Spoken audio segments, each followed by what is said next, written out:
அன்பு உறவுகளுக்கு இனிய வணக்கங்கள். இன்றைய பதிவுல தனுசு ராசி அன்பர்களுக்கு வரக்கூடிய சனி பெயர்ச்சி என்ன மாதிரியான தாக்கத்தையும் என்ன மாதிரியான மாற்றங்களையும் உங்க வாழ்க்கையில ஏற்படுத்த போது, என்னென்ன மாதிரியான நன்மை தீமைகளை கொடுக்க போது, இந்த மாதிரியான தகவல்களை தெளிவாகவும் விரிவாகவும் பார்க்க போறோம். வாங்க வீடியோக்குள்ள போலாம். சனி பகவான் 30 ஆண்டுக்கு ஒரு முறைதான் ஒரு சுற்று முடிப்பார். சனி பகவான் வரக்கூடிய மார்ச் 29ஆம் தேதி அன்னைக்கு பயிற்சியாரார். இந்த ஆண்டின் துவக்கத்துல ஒரு மிகப்பெரிய எதிர்பார்ப்பு என்னன்னா, ஏற்கனவே இந்த மீன ராசியில ராகு பகவான் சஞ்சாரம் செஞ்சுட்டு இருக்கார். மே 19ஆம் தேதி அன்னைக்கு ராகு கேது பயிற்சி நிகழ இருக்கு. அப்போ மே 19 வரைக்கும் ராகுவும் இங்க இருப்பார். மார்ச் 29ஆம் தேதிக்கு பிறகு இந்த சனியும் ராகுவோட இணைந்து 2 பாவ கிரகங்கள் மீன ராசியில சஞ்சாரம் செய்ய இருக்காங்க. மீன ராசி குருவுடைய ராசியில 2 பாவ கிரக இணைவு மிகப்பெரிய தாக்கத்தை வர மார்ச் 29 இருந்து மே 18ஆம் தேதி வரைக்கும் இருக்க காலகட்டத்துல உலக மக்களுக்கு ஏற்படுத்த இருக்கு. நம்ம வீடியோவை நீங்க புதுசா பாக்குறவங்களா இருந்தா கீழே இருக்க சப்ஸ்கிரைப் பட்டனையும் பக்கத்துல இருக்க ஆல் நோட்டிபிகேஷன் பெல் பட்டனையும் பிரஸ் பண்ணி வச்சுக்கோங்க. தனுசு ராசியை பொறுத்த வரைக்கும் மூலம் 1, 2, 3, 4ஆம் பாதங்கள், பூராடம் 1, 2, 3, 4ஆம் பாதங்கள், உத்திராடம் 1ஆம் பாதத்தை உள்ளடக்கியது தனுசு ராசி. தனுசு ராசிக்கு அதிபதி குரு பகவான். தனுசு ராசி அன்பர்களுக்கு சனி பகவான் வரக்கூடிய மார்ச் 29ஆம் தேதியிலிருந்து சுகஸ்தானமான 4ஆம் பாவகத்துல சஞ்சாரம் செய்வார். இப்ப தைரிய வீரிய ஸ்தானத்துல தைரிய வீரிய சனியா இருந்து பெயர்ச்சியாகி இனிமே தனுசு ராசி அன்பர்களுக்கு அர்த்தாஷ்டம சனியா சனி பகவான் பலன் கொடுப்பார். பொதுவா அர்த்தாஷ்டம சனி கொஞ்சம் வீக் தான் பண்ணும். அது அந்த அளவுக்கு சிறப்புன்னு சொல்ல முடியாது. ஏன்னா அஷ்டமத்துல பாதி அர்த்தாஷ்டமம்னு சொல்லுவாங்க. அதன்படி அர்த்தாஷ்டம சனி அந்த அளவுக்கு நல்ல பலன்களை கொடுக்காது. அது சில குழப்பங்களை தான் கொடுக்கும். அதே சமயத்துல அர்த்தாஷ்டம சனி வந்துருச்சு, எல்லாமே இனிமே நமக்கு வீக்கா தான் நடக்க போகுது அப்படின்னு யாரும் பயப்பட வேண்டாம். ஏன்னா ஒரு சிலருக்கு மனசுல கொஞ்சம் கவலைகள் இருக்கும். ஆல்ரெடி நமக்கு எதுவும் பெருசா நல்லது நடக்கல, எந்த முன்னேற்றமும் இல்ல, தொடர்ந்து கஷ்டமே வந்துட்டு இருக்கு, இதுல இந்த அர்த்தாஷ்டம சனியும் சேர்ந்து நம்மள ரொம்ப வீக் பண்ண போகுது அப்படின்னு யாரும் தப்பு கணக்கு போட வேண்டாம். சனியை பொறுத்த வரைக்கும் ஒரு சில முக்கியமான ரூல்ஸ் அண்ட் ரெகுலேஷன்ஸ் பிளே பண்ணுவார். சனி பகவான் நீதிக்காரகன். யாரெல்லாம் நேர்மையா உண்மையா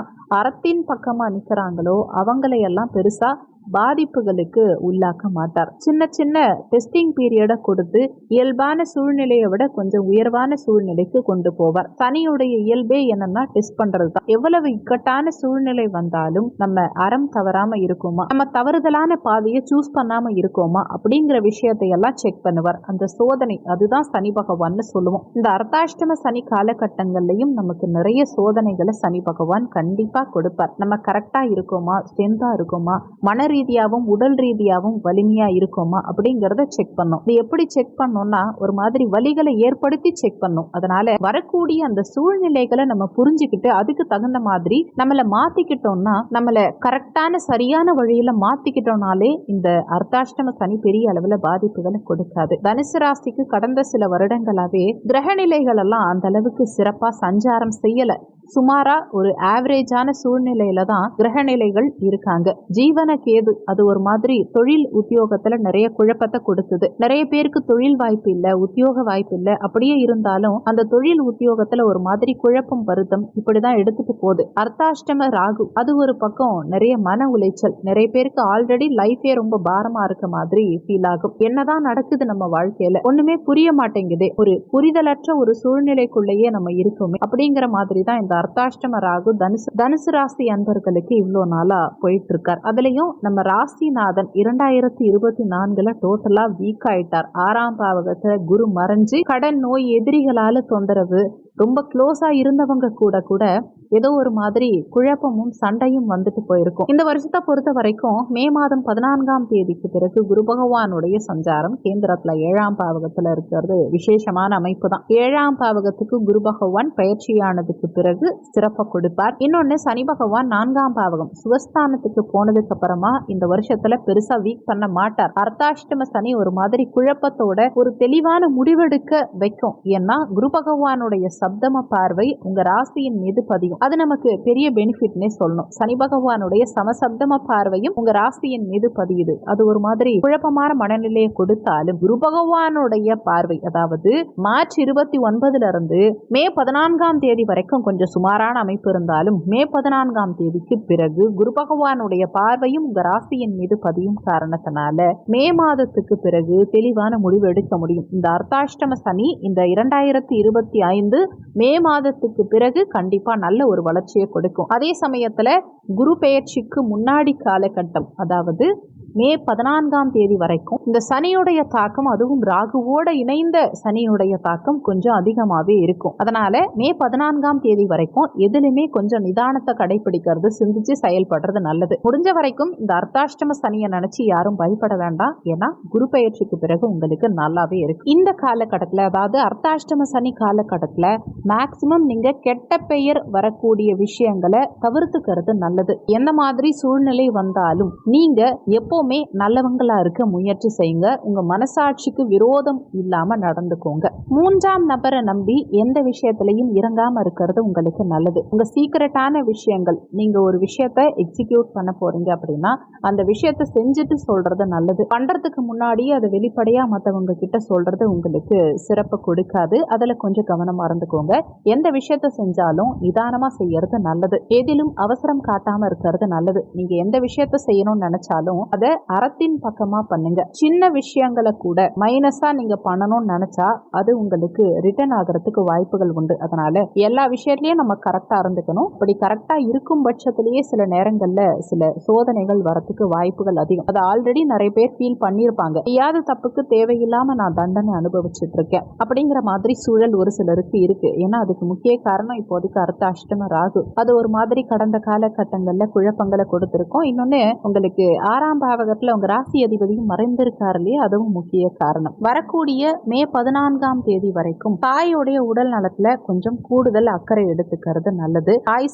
தாய் வர்க்கம் சார்ந்த வகையிலையும் கொஞ்சம் விட்டு கொடுத்து நடந்துக்கிறது நல்லது. தாயோடைய உடல் ஆரோக்கியம், மன ஆரோக்கியம், இந்த இரண்டிலையுமே கொஞ்சம் அக்கறை எடுத்துக்கிறது நல்லது. தாயோட எந்தவித கருத்து வேறுபாடுகளும் இல்லாம தாய்கிட்ட அனுசரித்து செல்வது இந்த காலகட்டத்தில் உங்களுக்கு நல்லது. அதே மாதிரி அதிகமான டிராவலிங் இந்த காலகட்டத்தில் இருக்கலாம். மே 14ஆம் தேதி வரைக்கும் அதிகம் பயணம் பண்றதை தவிர்த்துக்கிறது நல்லது. வெளியிடங்களுக்கு அதிகமா டிராவல் பண்றதை குறைச்சிக்கிறது நல்லது. சுகஸ்தானம்ங்கிறதுனால சரியான நேரத்துக்கு சாப்பிட முடியாது, சரியான நேரத்துக்கு தூங்க முடியாது. மனம் ஏதோ ஒரு விஷயத்த நினைச்சு ரொம்ப யோசிச்சுட்டே இருக்கும், ரொம்ப ப்ரெஷரா இருக்க மாதிரி இருக்கும். நிறைய பேருக்கு இந்த மன அழுத்தம், மன உளைச்சல் அது இந்த பீரியட்ல அதிகமா இருக்கலாம். அதனால மாணவிகள் படிப்பு சார்ந்த விஷயத்திலையும் குரு பயிற்சிக்கு முன்னாடி கொஞ்சம் கவனமா இருக்கணும். படிப்புல மாணவிகளுக்கு பிரஷர் கொஞ்சம் அதிகப்படியா இருக்கலாம். ஏன்னா இந்த 4ஆம் இடம்ங்கிறது சுகஸ்தானம், தாயார் ஸ்தானம், வித்யாஸ்தானம், கல்வி சார்ந்த விஷயங்களையும் இந்த 4ஆம் இடத்தை வச்சு நம்ம ஐடென்டிஃபை பண்ணலாம். அதனால இந்த 4ஆம் இடத்துல 2 பாவ கிரகங்கள் மார்ச் 29 இருந்து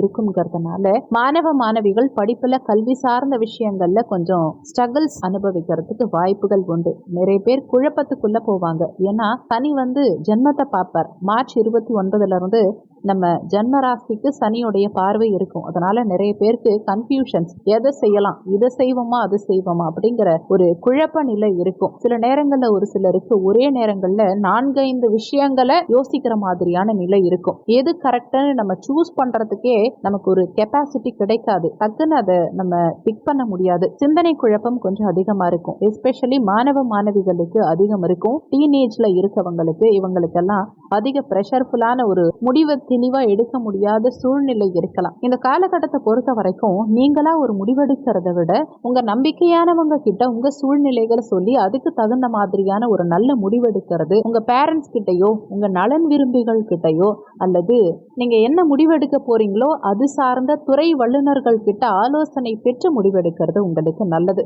மற்றவங்களுடைய வழிகாட்டுதலின்படி நீங்க செயல்பட்டா உங்களுக்கு சிறப்பு. ஆனா நீங்க ஐடியா கேட்கறவங்க உண்மையிலேயே அவங்க உங்களுக்கு ரொம்ப ரொம்ப நம்பிக்கையானவங்களா இருக்கணும். உங்க நலன் விரும்பிகளா மட்டும் இருக்கணும். உங்களுக்கு எந்த சூழ்நிலையிலும் எந்த வகையிலையும் தீங்கே நினைக்காத ஒரு நபரா மட்டும்தான் இருக்கணும். அவங்க கிட்ட மட்டும்தான் நீங்க ஐடியா கேட்கணும். மற்றபடி யாரையும் இந்த வருஷத்துல அதிகம் நம்ப வேண்டாம். 3ஆம் நபருடைய பேச்சை கேட்டு செயல்பட்டா அது உங்களுக்கு வீழ்ச்சியை மட்டுமே கொடுக்கும்ங்கிறத மனசுல வச்சுக்கணும். இந்த டைம்ல உங்களுக்கு நிறைய பேர் அட்வைஸ் கொடுப்பாங்க. அதனால எதுல நம்ம முடிவெடுக்கிறதுங்கிற ஒரு மன தடுமாற்றம் வந்துடும். அதனால யார் பேச்சையும் டக்குன்னு கேட்காதீங்க. எல்லாரும் சொல்ற அட்வைஸையும் நீங்க கேட்டுக்காம உங்களுக்கு எது சரின்னு படுதோ, யார் உங்களுக்கு கரெக்டான பர்சன் தோணுதோ அவங்க கிட்ட மட்டும் ஐடியா கேட்டுக்கோங்க. அஷ்டம சனிங்கிறது ஒன்றும் கிடையாது. மனம் உடல் இது இரண்டிலுமே ஒரு மாதிரியான மாற்றத்தை அடுத்தடுத்து கொடுத்துட்டே இருப்பார். அதனால மன ஆரோக்கியத்துக்கு அதிகமான முக்கியத்துவம் கொடுக்கணும். மேலும் உடல் ஆரோக்கியத்துல எந்தவித கேர்லெஸ்ஸும் இல்லாம எக்ஸ்ட்ரா கேரிங்கோட இருக்கிறது நல்லது. ஏன்னா சனி பகவானுடைய ரூல் என்னன்னா, நீங்க எங்க அலட்சியமா இருக்கீங்களோ அந்த விஷயங்கள்ல கொஞ்சம் ஒரு பிடிப்பார். அதனால எல்லா விஷயங்கள்லயுமே எக்ஸ்ட்ரா கேர் எடுத்துக்கணும். அதுல உடல் ஆரோக்கியம், மன ஆரோக்கியம் இந்த ரெண்டுல எக்ஸ்ட்ரா கேர் எடுத்துக்கிறது ரொம்ப நல்லது. அடுத்து சனி பகவானுடைய பார்வை 6ஆம் பாவகத்துக்கு கிடைக்குது. 3ஆம் பார்வையா 6ஆம் பாவகத்தை பார்க்கிறார். ருணரோக சத்ருஸ்தானம் 6ஆம் பாவகம். இங்க சனியுடைய பார்வை கிடைக்கும் போது செய்யக்கூடிய விஷயங்கள்ல யாராவது தடையா வந்து இருக்கலாம். எதிரிகளால ஒரு மாதிரி பய உணர்வு ஏற்படும். நம்ம ஏதாவது பிளான் பண்ணி ஒரு விஷயத்தை செயல்படுத்துறோம்னா அதுக்கு யாராவது தடை விதிச்சுக்கிட்டே இருப்பாங்க. அந்த தடை தாமதம் அது 3ஆம் நபரால ஏற்படக்கூடிய விஷயத்தை கொடுக்கும். அதே மாதிரி உடல் நலம் சார்ந்த நோய் சார்ந்த பயம், நம்ம உடம்புல ஏதோ பிரச்சனை இருக்க மாதிரியே ஒரு ஃபீல் ஆகிறது. ஹெல்த் ஒரு ஸ்டேபிளா இல்லாம அப் அண்ட் டவுன்ஸோடய இருக்க மாதிரி ஃபீல் ஆகிறது.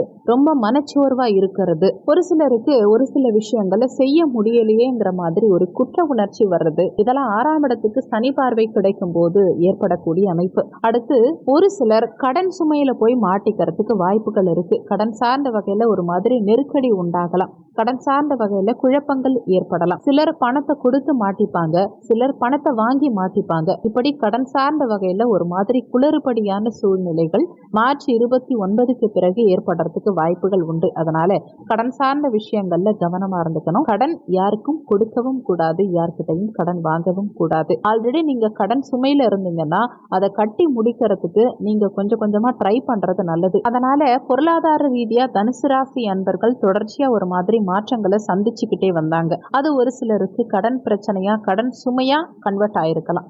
அதனால இப்போ இந்த மாதிரி ஏற்கனவே கடன் இருக்கவங்க கொஞ்சம் எக்ஸ்ட்ரா கவனமா இருந்துக்கோங்க. கடனை வளர்க்க முயற்சி பண்ணாதீங்க. அடுத்து சனியுடைய சமசப்தம பார்வை 10ஆம் பாவகம் கர்ம தொழில் ஸ்தானம் ஜீவனஸ்தானத்தின் மீது பதியுது. இந்த 10ஆம் பாவகத்துக்கு சனி பார்வை கிடைக்கிறது கொஞ்சம் குற்றமா இருந்தாலும் அது ஒரு வகையில பேவரையும் கண்டிப்பா பண்ணும். எதன் வகையில நன்மைகளை கொடுக்கும்னா, தொழில் உத்தியோகம் இல்லாதவங்களுக்கு தொழில் உத்தியோக வாய்ப்புகளை கொடுக்கும். இந்த காலகட்டத்துல மார்ச் 29க்கு பிறகு உத்தியோகத்துக்கு போயே ஆகணும். ஏதாவது ஒரு வேலை நம்ம பண்ணணும், இல்ல ஏதாவது ஒரு பிசினஸ் பண்ணியே ஆகணும் அப்படிங்கிற ஒரு கட்டாயத்தை கொடுத்துரும். அதனால இந்த காலகட்டத்துல உத்தியோகம் இல்லாதவர்களுக்கு ஒரு உத்தியோக வாய்ப்பு கிடைக்கும். தொழில் இல்லாதவங்க ஏதோ ஒரு வகையில சின்னதா இன்வெஸ்ட்மெண்ட் பண்ணி தொழிலை ஸ்டார்ட் பண்ணுவாங்க. தொழிலை ஸ்டார்ட் பண்ணலனா கூட அது சம்பந்தமான சிந்தனைகளாவது நமக்கு வந்துட்டு போகும். அதே மாதிரி அது நம்ம மனசுக்கு பிடிச்சிருக்கா, நமக்கு அது ஓகேவா அப்படின்னு நம்ம பார்க்கும்போது அது நமக்கு கொஞ்சம் அன்கம்ஃபர்டபுளா தான் இருக்கும். நிறைய பேருக்கு பிடிச்ச ஒரு வேலை கிடைக்கிறதுக்கு வாய்ப்புகள் குறைவு தான். ஏன்னா அர்த்தாஷ்டம சனி, சனியுடைய பார்வையில 10ஆம் இடம். ஏதோ ஒரு தொழிலோ உத்தியோகமோ நம்ம பண்ணித்தான் ஆகணும் அப்படிங்கிற ஒரு கட்டாயம் இருக்குமே தவிர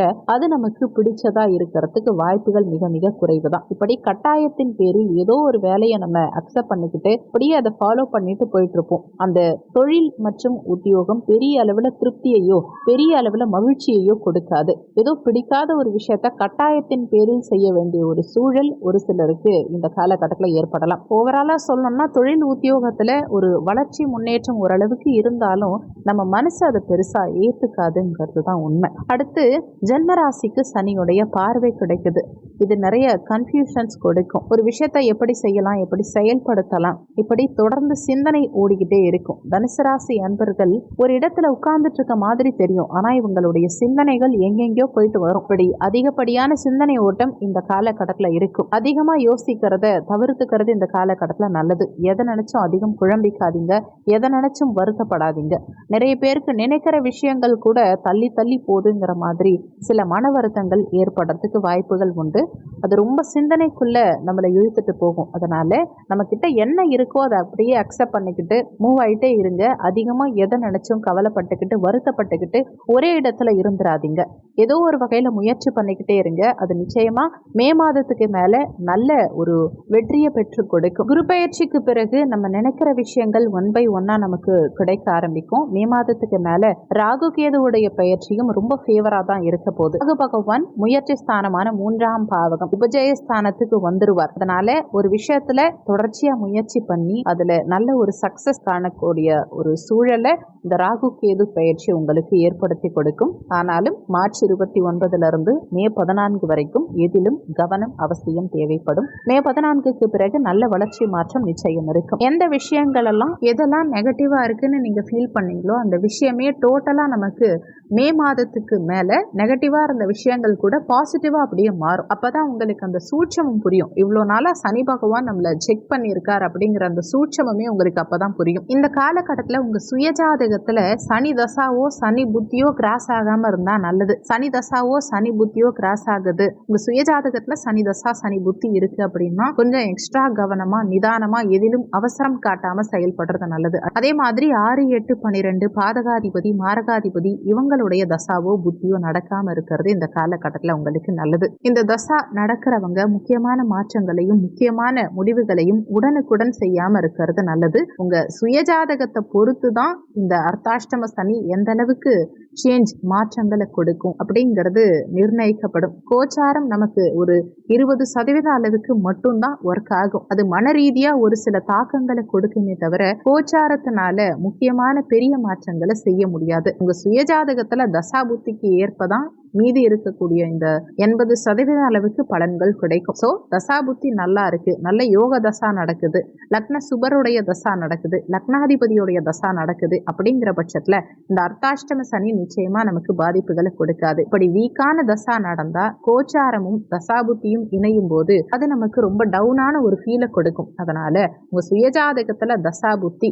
சுயஜாதகத்துல இருக்கக்கூடிய கிரகங்களுடைய பொசிஷனை பொறுத்து தான் இந்த கோச்சாரம் உங்க லைஃப்ல இன்க்ளூட் பண்ணணுமே தவிர பெரும்பாலும் கோச்சார பலன்களை மட்டும் பார்த்து எந்த ஒரு முக்கியமான விஷயத்திலையும் நீங்க கன்ஃபியூஷனுக்கு வர வேண்டாம். கோச்சாரம் நெகட்டிவா இருந்தாலும் நல்ல மாற்றங்களையும் செய்யறதுக்கு ஏற்ற காலமா தான் இருக்கும். நமக்கு தசாபுத்தி சப்போர்ட் பண்ணுதுங்கிற பட்சத்துல நிச்சயமா நம்ம தைரியமா நினைக்கிற விஷயங்களை செயல்படுத்தலாம். ஒரு விஷயத்துல இன்வெஸ்ட்மெண்ட் பண்ணணும்னு நினைக்கிறீங்கன்னா கோச்சாரம் சரியில்லைனாலும் தசாபுத்தி சிறப்பா இருக்கு, ஃபேவரா இருக்குன்னா தாராளமா செயல்படுத்தலாம். அதனால கோச்சாரம் எப்படி இருந்தாலும் சரி, தசாபுத்தி வலிமையா இருந்தா கோச்சாரம் நமக்கு பெரிய அளவில் பாதிப்புகளை கொடுக்காது. அதனால உங்க சுயஜாதகத்தை ஜோதிடர்கிட்ட ஒன்ஸ் கொடுத்து செக் பண்ணிட்டு என்ன தசாபுத்தி நடக்குது, அந்த தசாபுத்தி என்ன மாதிரி தாக்கத்தை இப்போதைக்கு உங்க வாழ்க்கையில ஏற்படுத்தும்ங்கிறத கிளாரிஃபை பண்ணிக்கிட்டு அதுக்கு தகுந்த மாதிரி உங்க மாற்றங்களையும் முடிவுகளையும் வச்சுக்கோங்க. வெறும் கோச்சாரத்தை மட்டும் பார்த்து எந்த ஒரு முக்கியமான முடிவையும் தயவு செஞ்சு எடுக்க வேண்டாம். வீக்கா இருக்கு கோச்சாரம், அதுக்காக இந்த டைம் பீரியட் ஃபுல்லா வீக்கா தான் போக போகுது அப்படிங்கிற ஒரு தப்பான கணக்குக்கு வர வேண்டாம். கோச்சார கிரகங்களின் அடிப்படையில இந்த பலன்கள் உங்களுக்கு தரப்பட்டிருக்கு. அது உங்களுக்கு எந்த அளவுக்கு எவ்வளவு % நடக்கும்ங்கிறது உங்க ஜனன கால ஜாதகம் தான் முடிவு பண்ணும். இந்த சனி பெயர்ச்சியை பொறுத்த வரைக்கும் நமக்கு எல்லாருக்குமே ஒரு சிறப்பான மாற்றத்தையும் முன்னேற்றத்தையும் ஒரு மகிழ்ச்சியையும் புரிதலையும் கொடுக்க இறைவனை நானும் பிரார்த்தனை பண்றேன். நீங்களும் பிரார்த்தனை பண்ணிக்கோங்க. இந்த வீடியோல உங்களுக்கு ஏதாவது சந்தேகம் இருந்தா கீழே இருக்க கமெண்ட் செக்ஷன்ல சொல்லுங்க. நன்றி. மற்றும் ஒரு நல்ல பதிவோடு மீண்டும் உங்களை சந்திக்கிறோம்.